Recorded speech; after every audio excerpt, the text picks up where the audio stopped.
La puissance de la résurrection changera votre vie comme elle a changé la vie de 3 groupes de personnes le jour de la résurrection. Et nous sommes dans la Bible, dans le récit de la résurrection au chapitre 20. Et la première personne dont ce passage nous parle, eh bien, c'est Marie de Magdala. Et on apprend qu'elle est dans le deuil et elle est en train de pleurer abondamment et on apprend qu'il y a de l'espoir. La Bible dit, Jean chapitre 20 et verset 11, Marie se tenait dehors près du sépulcre et pleurait. Comme elle pleurait, elle se baissa pour regarder dans le sépulcre. Et les anges lui dirent, « Femme, pourquoi pleures-tu » Et elle répondit, « Parce qu'ils ont enlevé mon Seigneur et je ne sais où ils l'ont mis. » Et Jésus lui dit, « Femme, pourquoi pleures-tu ? Qui cherches-tu » Elle, pensant que c'était le jardinier, lui dit, « Seigneur, si c'est toi qui l'as emporté, dis-moi où tu l'as mis et je le prendrai. » Marie pleure à chaudes larmes parce qu'elle a perdu celui qui était le plus précieux pour elle, son Seigneur, le Christ. Marie, nous dit la Bible, avait eu 7 démons, elle en avait été délivrée, elle avait été aussi guérie de maladies, et donc elle avait consacré toute sa vie à Jésus-Christ. Elle le suivait jour et nuit avec les disciples, et la Bible nous dit même qu'elle l'assistait de ses biens. Cela montre son attachement. Elle le préférait même à sa propre vie et à ses possessions. Et cela explique pourquoi, lorsqu'elle découvre que le tombeau est vide, elle pleure et elle est dans le deuil. Elle a perdu celui à qui elle était attachée. Et peut-être que toi aussi, tu as perdu des choses auxquelles tu étais attaché. Peut-être tu as perdu l'un de tes proches, un père, une mère, un conjoint, un enfant, et c'est extrêmement dur. Peut-être que tu as perdu ta femme ou ton mari alors que tu lui étais attaché et tu es meurtri.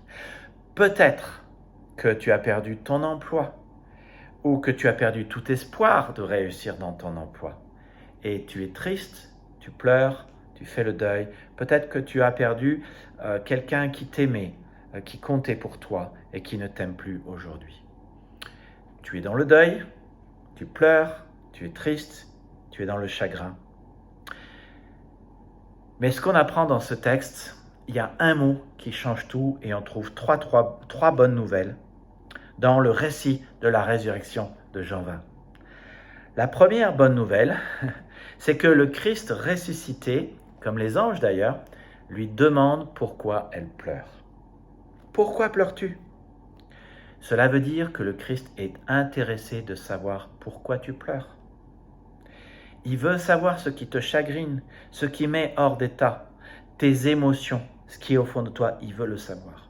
Ensuite, le Christ dit un mot qui comporte en soi 2 autres bonnes nouvelles.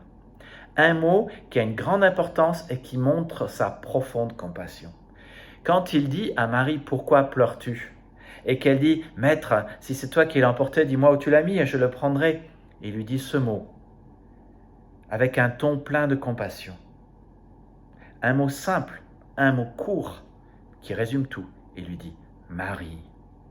Il ne lui dit pas Marie pour lui faire des reproches, il lui dit d'abord Marie parce qu'il la connaît par son nom. Comme le Christ te connaît par ton nom. Jean 10,3 qui nous parle de Jésus qui est le bon berger dit qu'il connaît chaque brebis par son nom.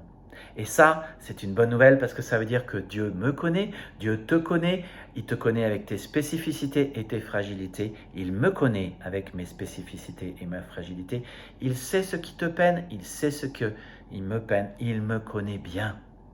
Enfin, quand il l'appelle Marie, ça veut dire aussi qu'il a une relation avec elle.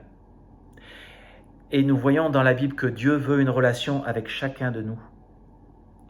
Et dans le cadre de cette relation, d'ailleurs, il dit « Va trouver mes frères et mes disciples et dis-leur que je monte vers mon Père et votre Père, vers mon Dieu et votre Dieu. » Et là, il est en train de dire que lui, il a une relation avec Dieu le Père, mais les disciples ont une relation avec Dieu le Père et avec Jésus. Et il l'envoie faire ceci dans le cadre de la relation qu'il a avec elle. Donc les 3 bonnes nouvelles que nous apprenons de ce passage de Jean 20, c'est que d'abord, il est intéressé de savoir ce qui la chagrine profondément. Et ensuite,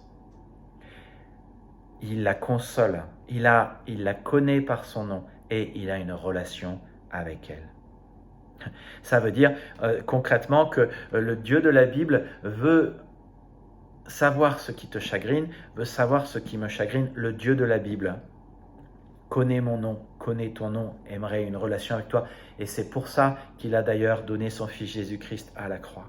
Et note que dans ce passage, une fois que Marie a compris que celui qu'elle avait perdu n'est pas perdu,